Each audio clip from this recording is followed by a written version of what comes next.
4 ماہ سے زائد کا عرصہ گزر گیا ہے۔ کشمیر میں بھارتی ظلم و جبر جاری ہے۔ عوام 5 اگست سے لاک ڈاؤن کا شکار ہے۔ انٹرنیٹ سروسز بند ہے، آمد و رفت پہ پابندی ہے۔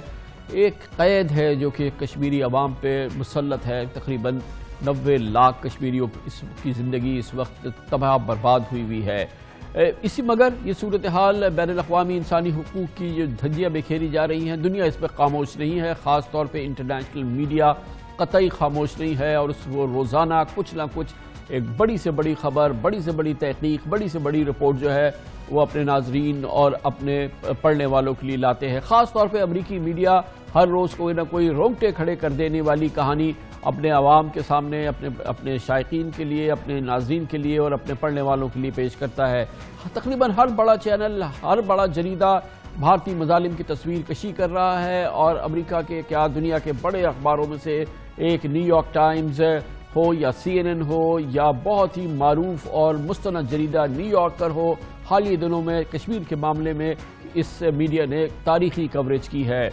صحافی ڈیکسٹر فیلکنز نے نیو یارکر میں ایک بہت ہی تفصیلی آرٹیکل لکھا ہے جس میں کشمیر کی حقیقی بھیانک صورتحال کی ایک تصویر کشی کی ہے، اور بہت ہی عرق ریزی کے ساتھ انہوں نے تحقیق کی ہے، اور بہت ہی مستند اور دقیق آرٹیکل انہوں نے لکھا۔ لاکھوں لوگوں نے پڑھا اور سوشل میڈیا پر شیئر کیا گیا ہے۔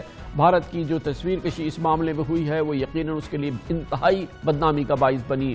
ڈیکسٹر فیلکنز کشمیر کی صورتحال کا سامنا کا جائزہ لینے کے لیے اپنے ساتھ واشنگٹن پوسٹ کی کالمنسٹ رانا ایوب کو بھی ساتھ لے گئے تھے، جو کہ ویسے تو بھارتی ہیں لیکن بھارت میں ان کے لیے رہنا تقریباً ناممکن ہو گیا ہے۔ ڈیکسٹر فیلکنز 2011 سے نیو یارکرز کے لیے لکھ رہے ہیں، اور 2000 میں نیو یارک ٹائمز جوائن کرنے سے پہلے لاس اینجلس ٹائمز کے بہت ہی امپورٹنٹ کورسپونڈنٹ تھے۔ 2009 میں انہیں صحافت کا عظیم ترین پلٹزر ایوارڈ بھی مل چکا ہے۔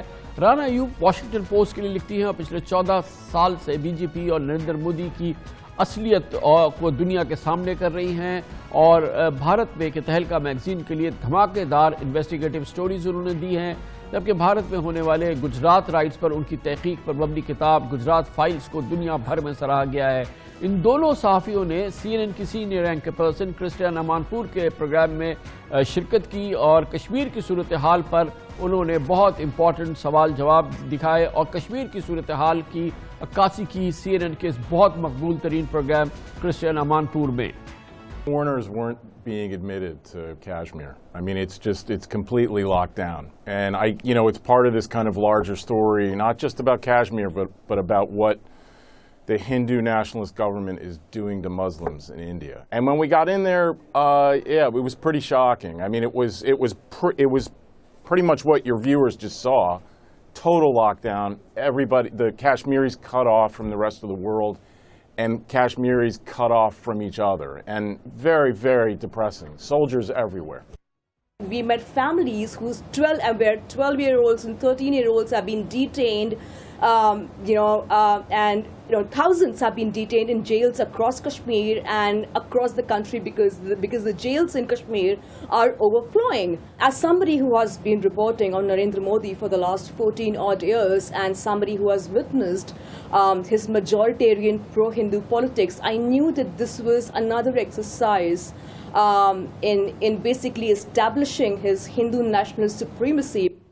بھارت میں اب جو بھارت کو دراصل ہندوستان بنانے کی جو کوشش اس وقت جاری ہے نریندر مودی کی، کہ حقیقی معنوں میں یہ صرف ہندوؤں کا ملک بن جائے، اس سلسلے میں جو قانون سازی ہو رہی ہے جس کا ٹارگٹ مسلمانوں کو کیا جا رہا ہے، اور پوری دنیا سے ہندوؤں سے کہا جا رہا ہے، خاص طور پہ پاکستان، بنگلہ دیش، افغانستان سے، کہ وہ بھارت میں آئیں، ان کو شہریت دی جائے گی۔ یہ ایک قانون ہے جس کی دنیا میں شدید تنقید کی جا رہی ہے، بھارت میں بھی اس کی تنقید کی جا رہی ہے۔ مانپور پروگرام میں اس پر بھی بڑی تفصیل سے بات ہوئی۔